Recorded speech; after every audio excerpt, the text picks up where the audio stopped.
कहानी के शुरू में हम एक बच्चे को देखते हैं जिसका नाम जैक था, जिसके फादर एक फार्मर थे। जैक को कहानियाँ सुनना काफी पसंद था, खास तौर पर राजा महाराजाओं की कहानियाँ। एक किंग की कहानी वो काफी शौक से सुना करता था। ये उस टाइम की कहानी है जब एक किंग पूरे कंट्री पर हुकूमत किया करता था और उस किंग के दौर में कुछ पास्टर्स ने बीज बनाए जो आम बीज नहीं थे बल्कि खास किस्म के जादुई बीज थे। और इन बीजों को बनाने का मकसद ये था ताकि वो हेवन यानी जन्नत में जाकर गॉड से मिल सके। और उन्होंने इन बीजों को जमीन में डाल दिया जिससे काफी लंबा चौड़ा ट्री वहाँ पर उग गया और वो ट्री इतना लेंथी था कि उसकी लंबाई आसमान को छू रही। पास्टर समझ रहे थे कि इस ट्री का रास्ता हेवन की तरफ जा रहा है और जब वो इस ट्री के ऊपर गए तो उन्हें पता चला कि जमीन और हेवन के बीच एक और दुनिया भी है जो कि काफी खतरनाक जगह है क्योंकि वहाँ इंसानों से कई ज्यादा बड़े जायंट्स रहते हैं। और जब इन जायंट्स ने इंसानों को वहाँ आते देखा तो वो फौरन समझ गए कि ये तो इंसान है और उन्हें जमीन का रास्ता मिल गया और वो जमीन पर आ गए। और जमीन पर आते ही उन्होंने सब कुछ डिस्ट्रॉय कर दिया और यहाँ तक कि उन्होंने इंसानों को भी मारकर खाना शुरू कर दिया। ये तबाही देखकर किंग के साथियों ने एक जायंट को मार डाला। बाद में पास्टर्स ने उस जायंट का दिल निकाल कर उस पर एक मैजिक किया और उसके दिल से एक जादुई ताज बना दिया। और हैरत की बात तो ये है कि जब किंग उस ताज को पहनकर जायंट्स के सामने गया तो उन जायंट्स ने किंग के सामने अपने घुटने टेक दिए और उन्हीं को अपना किंग बना लिया क्योंकि उनके पास वो ताज जो था। फिर किंग ने उन जायंट्स को वापस उनकी दुनिया में जाने का ऑर्डर दिया और उन सब जायंट्स के चले जाने के बाद किंग ने उस ट्री को कटवा डाला और उस ट्री के बीजों को किंग ने हमेशा के लिए अपने पास संभाल कर रख लिया। और जब किंग की डेथ हुई तो उनके साथ उस कॉफिन में वो जादुई बीज और ताज हमेशा हमेशा के लिए दफना दिए गए। और ये कहानी जैक के अलावा प्रिंसेस को भी काफी ज्यादा पसंद थी क्योंकि प्रिंसेस उस किंग की फैमिली में से थी और उनकी मदर हमेशा उनको ये कहानी सुनाया करती थी। फिर हमें 10 साल बाद का सीन दिखाया जाता है जहाँ पर हम जैक को देखते हैं जो कि अब बड़ा हो गया था और वो सिटी में अपना घोड़ा सेल करने के लिए जा रहा होता है। और जब वो सिटी में पहुँचता है तो वो देखता है कि उसी किंग का ड्रामा चल रहा है जिसकी कहानियाँ वो बचपन में सुना करता था और वो भी ड्रामा देखने के लिए अंदर चला जाता है। वहाँ हम एक लड़की को भी देखते हैं जो कि प्रिंसेस थी जो कि अपना भेष बदल कर वहाँ आई थी और कोई उन्हें पहचान नहीं पाता कि वो प्रिंसेस है। और तभी कुछ लोग प्रिंसेस को परेशान करने लगते हैं। जैक प्रिंसेस को बचाने के लिए आगे बढ़ता है और एक लड़का जैक के मुंह पर पंच मारता है। जैक उन्हें धमकाता है और वो सब अपने घुटने टेक देते हैं। जैक समझता है कि वो लोग उससे डर गए लेकिन पीछे मुड़कर देखने पर पता चलता है कि प्रिंसेस के साथ ही वहाँ पर आ गए थे और उन लोगों के घुटने टेकने की वजह यही थी और प्रिंसेस उन लोगों के साथ चली जाती है। फिर हमें रॉड्रिक दिखाया जाता है जिसके साथ प्रिंसेस के फादर किंग प्रिंसेस की शादी करना चाहते थे लेकिन प्रिंसेस उसे पसंद नहीं करती थी और वो उससे शादी करना नहीं चाहती थी। रॉड्रिक देखता है कि उनके स्टडी रूम में सब कुछ बिखरा हुआ है तो वो चेक करता है कि क्या गड़बड़ है और उसे एक गमले में से वही ताज मिल जाता है जो सालों पहले जायंट के दिल से बनाया था। लेकिन एक चीज बुक से मिसिंग भी थी। रॉड्रिक अपने सोल्जर को ऑर्डर देता है कि पूरे सिटी को बंद करवा दो और उसी पास्टर को कहीं से भी ढूंढ कर लाओ। अपना घोड़ा बेचने के लिए सिटी में होता है तो एक पास्टर उसके पास आता है और कहता है कि मैं तुम्हारा घोड़ा खरीदना चाहता हूँ। जैक कहता है कि इसके लिए पैसे होने चाहिए जो पास्टर्स के पास नहीं होते, जिस पर वो पास्टर जैक को कुछ बीज देता है और एक फादर के बारे में बताता है कि ये बीज उनको दे देना और तुम्हें तुम्हारी पेमेंट मिल जाएगी। जिस पर जैक कहता है कि बीजों के बदले में कौन पैसे देता है। वो पास्टर जवाब देता है कि ये कोई आम बीज नहीं है बल्कि ये जादुई बीज है जो इतने पावरफुल है कि पूरी दुनिया को बदल सकते हैं और कीमती भी हैं और इन्हें किसी भी कंडीशन पर मत खोना और एक जरूरी बात कि इन्हें पानी में तो बिल्कुल मत डालना। और वो पास्टर जैक का घोड़ा लेकर वहाँ से चला जाता है लेकिन आगे जाकर वो पकड़ा जाता है। घर जाने पर जैक की अंकल उस पर गुस्सा करते हैं कि ये तुमने क्या किया, घोड़े के बदले में बीज ले आए, उस पास्टर ने तुम्हें बेवकूफ बनाया है और गुस्से में आकर वो बीज नीचे गिरा देते हैं।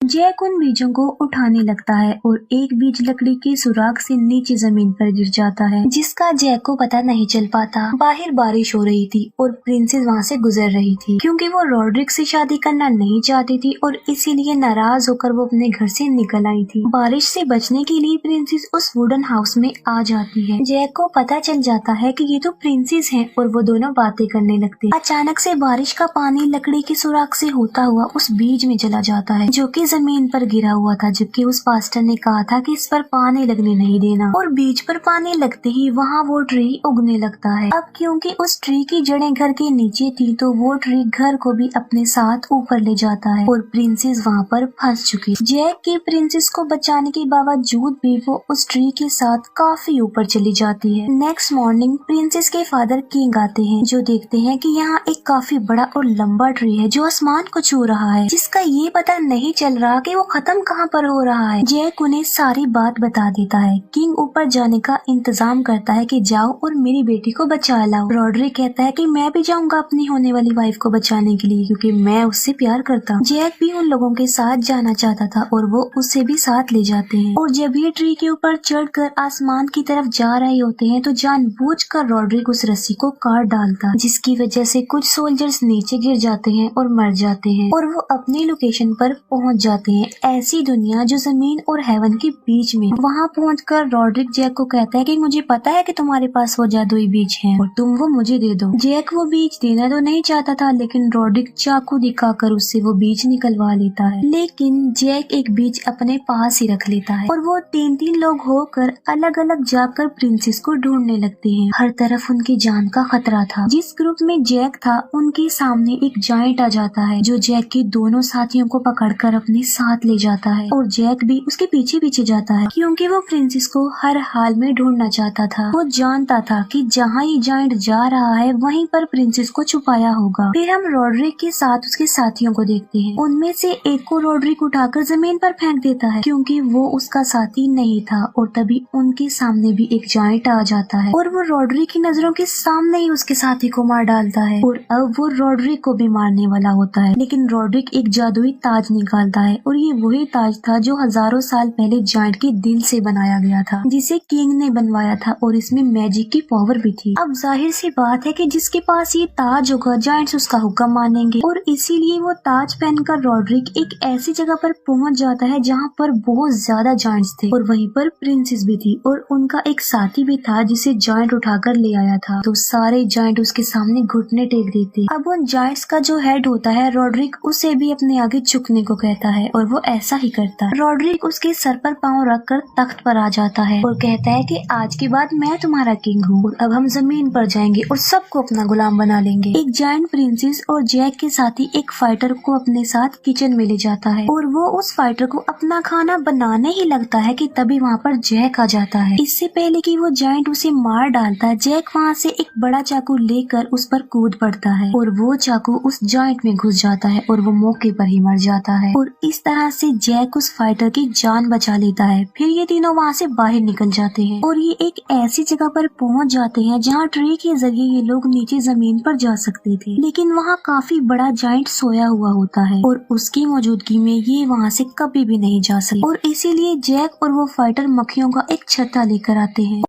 और जो आर्मर मास्क उस जायंट ने पहन रखा था उसे खोलकर वो उन मक्खियों को वहाँ अंदर छोड़ देते हैं, जिसकी वजह से वो जायंट जाग जाता है और अजीब तरह से तड़पने लगता है। और उस जायंट का बैलेंस बिगड़ जाने की वजह से वो नीचे जमीन पर आ गिरता है। नीचे किंग उसे देख लेता है और समझ जाता है कि जायंट अब नीचे आना चाह रहे हैं और वो अपने सोल्जर्स को ऑर्डर देते हैं कि इस ट्री को काट दिया जाए, क्योंकि अगर वो जायंट जमीन पर आ गए तो वो सब कुछ डिस्ट्रॉय कर देंगे और फिर इस तबाही को कोई भी नहीं रोक पाएगा। वो फाइटर जैक और प्रिंसेस को कहता है कि तुम दोनों जमीन पर चले जाओ और मैं यहीं रुकता हूँ, क्योंकि मैं रॉड्रिक को किसी भी हाल में रोकना चाहता हूँ, क्योंकि अगर वो जमीन पर चला गया तो हर जगह तबाही मचा देगा और मैं उसके इरादे अच्छी तरह से जानता हूँ। और वो फाइटर वहीं पर रुक जाता है और जैक और प्रिंसेस ट्री के जरिए नीचे आने लगते हैं। अब किंग ऐसा चाहता तो नहीं था, लेकिन फिर भी वो ट्री कटवाने लगता है, क्योंकि उसे पता था कि ट्री पूरी दुनिया के लिए खतरा है और तबाही का रीजन बन सकता है। दूसरी तरफ रॉड्रिक अपने जायंट सोल्जर्स के साथ जमीन पर आने की तैयारी कर रहा होता है और वहीं पर वो फाइटर भी छुपा हुआ था। लेकिन इससे पहले कि वो सोल्जर्स अपने बुरे इरादे से जमीन पर जाने लगे, वो फाइटर रॉड्रिक पर अटैक कर देता है और उसे मार देता है और रॉड्रिक के सर से वो ताज वहीं पर ही गिर जाता। जमीन पर दिखाया जाता है कि सोल्जर उस ट्री को काट चुके थे और वो ट्री आहिस्ता आहिस्ता नीचे आने लगता है। वो फाइटर ट्री के साथ नीचे गिर रहा होता है और दूसरी तरफ जैक और प्रिंसेस भी ट्री के साथ साथ नीचे गिरने लगते हैं, लेकिन वो तीनों बच जाते हैं और वही ताज जायंट्स के हेड को मिल जाता है और वो उसे अपनी उंगलियों में पहन लेता है और सारे जायंट्स उसे अब अपना किंग मान लेते हैं। लेकिन अब ये जमीन पर नहीं जा सकते थे क्योंकि ट्री जो कर चुका था। उन्हें वहाँ एक छोटी सी थैली मिलती है और इस थैली में वही बीज थे और ये वही जादुई बीज थे। किंग जायंट उन बीजों को पानी में फेंक देता है और वहाँ बहुत बड़े बड़े ट्रीज उगने लगते हैं और ये जायंट्स उन ट्रीज को जमीन की तरफ कर देते हैं और अब वो जमीन की तरफ बढ़ने लगते हैं। किंग को उसकी बेटी मिल जाती है और वो खुश हो जाता है और जैक को थैंक्स बोलता है, लेकिन वो ये नहीं जानता था कि जैक और प्रिंसेस एक दूसरे को पसंद करने लग गए हैं। जैक प्रिंसेस को गुड बाय कहकर वहाँ से चला जाता है क्योंकि वो एक आम लड़का था, एक गरीब था। जब जैक अपने घर की तरफ जा रहा होता है तो वो देखता है कि वही ट्रीज दोबारा से जमीन की तरफ आ रहे हैं और वो फौरन समझ जाता है कि ये उन्हीं बीजों की वजह से उगे होंगे जो रॉड्रिक ने उससे छीन लिए थे और अब वो जायंट्स जमीन पर आना चाहते हैं। और वो फौरन घोड़े पर बैठकर राजा को ये बताने के लिए निकल पड़ता है कि सबकी जान खतरे में है। जैक किंग और प्रिंसेस तक पहुंच जाता है और कहता है कि जायंट्स आ चुके हैं और इतनी ही देर में वहाँ पर हर तरफ जायंट्स फैल चुके थे और तबाही मचाने लगे थे। अपनी जान बचाने के लिए किंग और सोल्जर्स घोड़े पर बैठकर पैलेस की तरफ भागते हैं क्योंकि वहीं पहुंचकर वो खुद को सेव कर सकते थे, वरना वो जायंट्स का शिकार बन सकते थे क्योंकि ये लोग उसी किंग की नस्ल थे जहाँ से ये सारी कहानी शुरू हुई। और जायंट्स इस फैमिली को कभी भी नहीं छोड़ेंगे क्योंकि उस किंग ने ताज पहनकर इन जायंट्स को वापस भेज दिया था। इससे पहले कि जायंट्स उन्हें नुकसान पहुंचाते वो सब पैलेस में आ जाते, लेकिन जैक पीछे रह जाता है और जिस लकड़ी के पुल के जरिए वो सब यहाँ आए थे, फाइटर उसे ऊपर खींचने का ऑर्डर दे देता है। लेकिन ऊपर जाने से पहले जैक बिल्कुल ठीक वक्त पर उसके ऊपर चढ़ जाता है, लेकिन जायंट्स का हेड उस लकड़ी के पुल को पकड़ लेता है। वो फाइटर बाकी सोल्जर्स को ऑर्डर दे देता है कि तीरों की बारिश कर दी जाए और वो ऐसा ही करते हैं और जायंट हेड पानी में जाकर गिरता है। वहाँ पर आग लगी हुई थी और इसीलिए वहाँ से तो वो ऊपर नहीं आ सकता था, इसीलिए वो पानी में जाकर दूसरा रास्ता ढूंढने लगता है। दरवाजा बंद किया जा रहा था, लेकिन जायंट्स रस्सियों की मदद से दरवाजे को अपनी तरफ खींच रहे होते हैं और किंग के सोल्जर्स दरवाजे को अपनी तरफ खींच रहे होते हैं और वो जायंट जलते हुए ट्रीज को पैलेस के अंदर फेंकते हैं। एक जायंट निशाना बनाकर पैलेस की दीवार की तरफ फेंकता है और पैलेस की दीवार टुकड़े टुकड़े हो जाती है, जिसे देखकर किंग फौरन समझ जाता है कि इन्हें रोकना तो इम्पॉसिबल है। किंग प्रिंसेस को कहता है कि तुम एक रूम में जाओ, वहाँ पर एक सीक्रेट रास्ता है जो तुम्हें एक जगह पर ले जाएगा। वहाँ तुम्हें एक फायर टॉर्च मिलेगी और तुम उसे जला देना, जिससे सबको पता चल सके कि हम लोग खतरे में हैं। जिस पर जैक और प्रिंसेस अपने मिशन की तरफ चल पड़ते हैं और जब वो महल में फायर टॉर्च की तरफ बढ़ने लगते हैं तो जमीन फटने लगती है क्योंकि वो जायंट हेड जो पानी में गिरा था वो उस जमीन को फाड़कर ऊपर आ रहा था और बाहर आकर वो उन दोनों पर अटैक कर देता और उन दोनों को पकड़ लेता है। और वो जायंट जैक को खाने ही वाला होता है कि जैक वो आखिरी जादुई बीज निकालता है जो उसने संभाल कर रखा था और वो उस बीज को जायंट के पेट में डाल देता है। बीज पेट में जाते ही जायंट के साथ कुछ अजीब होने लगता है और वो उन दोनों को छोड़ देता है और उसके पेट में वो ट्री उगने लगते हैं, जिसकी वजह से उसकी बॉडी के टुकड़े टुकड़े हो जाते हैं और जैक के पास उसका कटा हुआ हाथ आकर गिरता है जिसके हाथ में वही जादुई ताज था। दूसरी तरफ सारे जायंट पैलेस में आ चुके थे और उनके सामने किंग और सारे सोल्जर्स खड़े हुए थे और उन्हें अपनी मौत अपने सामने नजर आ रही थी। लेकिन अचानक से सब जायंट्स अपने घुटने टेक लेते हैं और वो लोग सोच में पड़ जाते हैं कि ये क्या हुआ। पीछे मुड़कर देखने पर उन्हें पता चलता है कि जैक अपने हाथ में वो ताज लिए खड़ा हुआ है और वो उस ताज को अपने सर पर रख लेता है और वो सब जायंट्स को